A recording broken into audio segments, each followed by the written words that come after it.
So, I usually don't review individual episodes of Dynamite, but I just got done watching Fyter Fest Night 1, and I thought it was a pretty damn good episode of Dynamite. This was the first AEW show outside of Florida in over 14 months. And I know it's starting to get a little bit cliche by now, but AEW really went back on the road officially outside of Florida with a bang. This literally felt like AEW picked up right where they left off when they were building that amazing pay-per-view in Revolution 2020. There was so much meaningful stuff packed into this single 2-hour episode of Dynamite, and it made for, in my opinion, one of the best episodes of Dynamite I have ever seen. This is Tranquilo Club, and this is a near perfect episode of AEW Dynamite.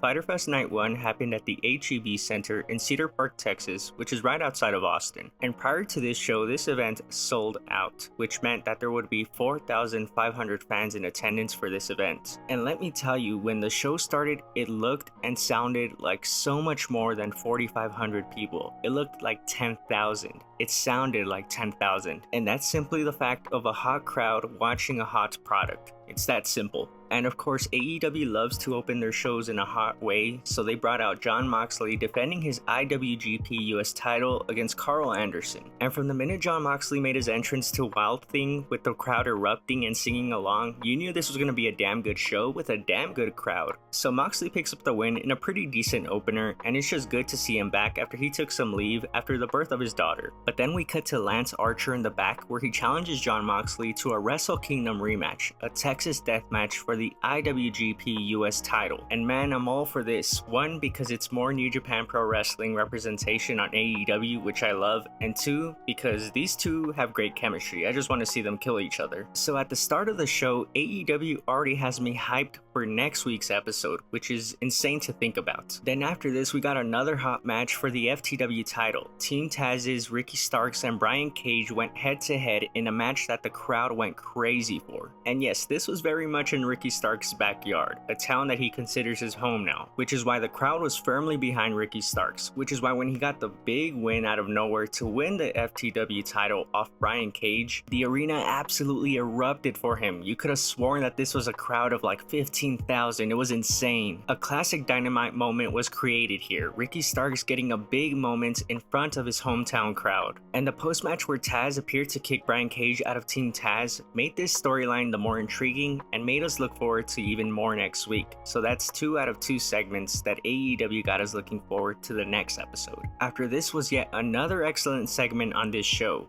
Cody Rhodes calling out Malachi Black. It's no secret that I'm a huge fan of Cody Rhodes, but over the past over half a year, he hasn't been involved in a hot storyline like he was when AEW first started. Which is why when Malachi Black, aka Tommy End, debuted last week on Dynamite and attacked Cody Rhodes and Arn Anderson, I knew this had potential to be an insanely hot feud. And this week on Fyter Fest, they did not disappoint to build hype. Cody Rhodes came out to the entranceway looking pretty heated. He grabbed the announcer's headset and started slamming Black for attacking Arn Anderson the previous week. And I really liked that Cody went for the announcer's headset first, because it gives the show that unpredictable feel, like how they used to do it back on WCW Nitro. Then Cody gets a mic, gets into the ring, and he's cutting a good and passionate promo like he's 2019 Cody all over again. He calls out Malachi Black, and then Black appears on the big screen, and Malachi begins to tell a story of a horse. And what I think a lot of people missed in this segment was that Cody Rhodes had actually told this exact same story 2 years prior in the lead up to his match against his brother Dustin Rhodes at Double or Nothing. That's an insane level of detail to include in this story, but if it was going to be anybody, it was going to be both Malachi Black and Cody Rhodes, who are excellent storytellers. Cody then once again calls out Black.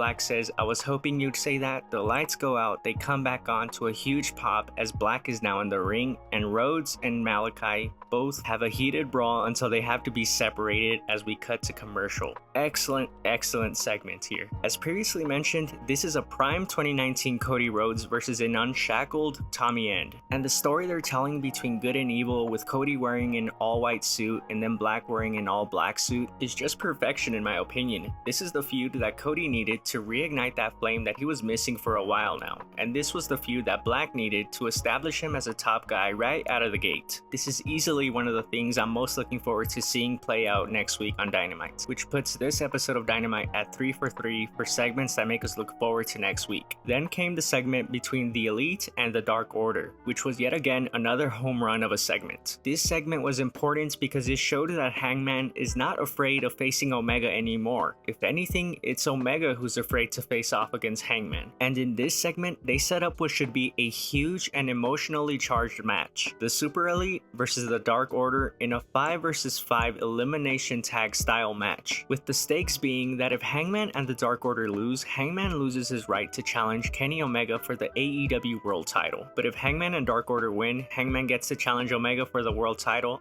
and the Dark Order, presumably Uno and Grayson, get a chance to challenge the Young Bucks for the AEW tag team titles. Huge stakes for this elimination tag that should be incredible, and I can't wait to see it happen. Hangman and Omega are creating magic every single time they're on screen together, and it's because of that story they've been telling for years now. This might be the single best thing going on in American wrestling TV right now. And the fact that Hangman Page said the Dark Order doesn't back down from a fight, including himself as part of the Dark Order, was a really nice touch. We're seeing the birth of a wrestling superstar in front of our eyes with Hangman Page. If you don't believe me, just check the crowd reactions he gets every single week. Those cowboy shit chants are deafening. And when the title match between Omega and Hangman does happen, presumably at All Out, it's gonna be one for the ages. 4 out of 4 home run segments that make you look forward to next week's episode. Now, it's crazy to think about, but the majority of everything I just talked about happened only in the first hour of Fyter Fest. The second hour of Fyter Fest was much more in-ring focused, but it was still really good. Christian versus Matt Hardy was a match that I wasn't really looking forward to, but they ended up having a pretty good match, and more importantly, the crowd was into it the whole time. Then AEW Women's Champion Britt Baker came out to cut a promo in front of the crowd, and she was over as hell. It was a fun segment to build towards the title match happening next week on Fyter Fest Night 2 between Britt Baker and Nyla Rose. Then there was another short but decent match between Sammy Guevara and Wheeler Yuta, and the biggest takeaway from this match was that Sammy Guevara was over like crazy. AEW is doing a really good job showcasing their homegrown talent. It shows that just because AEW keeps expanding its roster, it doesn't take away from the talent that AEW has invested so much time in, like Jungle Boy, Sammy Guevara, MJF, and so on and so forth. We then had Penelope Ford facing off against the returning Yuka Sakazaki, and Yuka was still as over as she ever was. This was a fun and short match, and if anything, if I had to provide criticism to this episode of Dynamite, it would be that I wish the women would have more storylines, because AEW now has enough women that can be trusted to put on a pretty good match. The only thing we need more of is emotional investment in these stories, or lack thereof. And finally, we had the main event between Darby Allin and Ethan Page in a coffin match. And man, this match was moving a mile a minute, but it was fun as hell. Darby Allin is more over than he's ever been, and I'm convinced he's the biggest breakout star that AEW has built so far. And also lots of credit to Ethan Page, who made the most of what I believe is his first Dynamite main event. I really think he won a lot of people over in this match who probably weren't feeling him too much before. It was a hell of a match, but of course Darby Allin got the big win when he put Ethan Page into the coffin. But because Darby is Darby, that wasn't enough, and he hit a coffin drop through the coffin onto Ethan Page. And the crowd went absolutely wild for him, and the show went off the air with the crowd chanting Darby. One of the most popular homegrown stars in AEW closing the show with the entire crowd chanting his name. And that really says it all about AEW. There's this criticism that AEW signs too many WWE people, but if you watched Fyter Fest Night 1, then you'd see the amount of talent that hasn't even stepped into AEW that they showcase on a weekly basis. And anyway, the people who do come from WWE feel like completely different versions of themselves in AEW, which keeps things fresh and exciting. Malachi Black is already feeling like a huge deal in AEW, when just a few months ago, he was wasting away with the other show. But enough about that. Fyter Fest was about how many people AEW features on a weekly basis in prominent segments, in big matches. I said it the other day, AEW is building a roster for the ages, and it was never more obvious than watching Fyter Fest Night 1. This was easily one of the best wrestling weekly TV episodes that I could ever recall seeing. This roster from top to bottom is beloved by the AEW audience. We're seeing a lot of stars being created in front of our very eyes. Stories are actually being told, characters are actually being affected by these stories week to week, and therefore we as an audience are emotionally invested in this TV show like we would be with any other TV show. When a TV show ends, it's supposed to leave you wanting to look forward to the next week, and that's exactly what AEW Dynamite does. And that's what AEW was doing before the pandemic hit. They were on the best run of their lives creatively and financially. And if Fyter Fest Night 1 was any indication, they're about to pick up right where they left off. I mean, they're even selling more tickets now than they were before the pandemic, which is crazy to think about. Remember AEW's insane run of shows in February 2020? Well, I feel like we're gonna get that every single week from now on. This is just the beginning of a new era, and it started better than I could have ever imagined. But that's what happens when you have a stacked roster that you use well, that has the crowd emotionally invested in your product. No wrestling promotion is perfect. You just gotta make your audience want to come back the next week due to the stories you're telling. And that's exactly what AEW did with Fyter Fest Night 1 when they made a near perfect episode of Dynamite.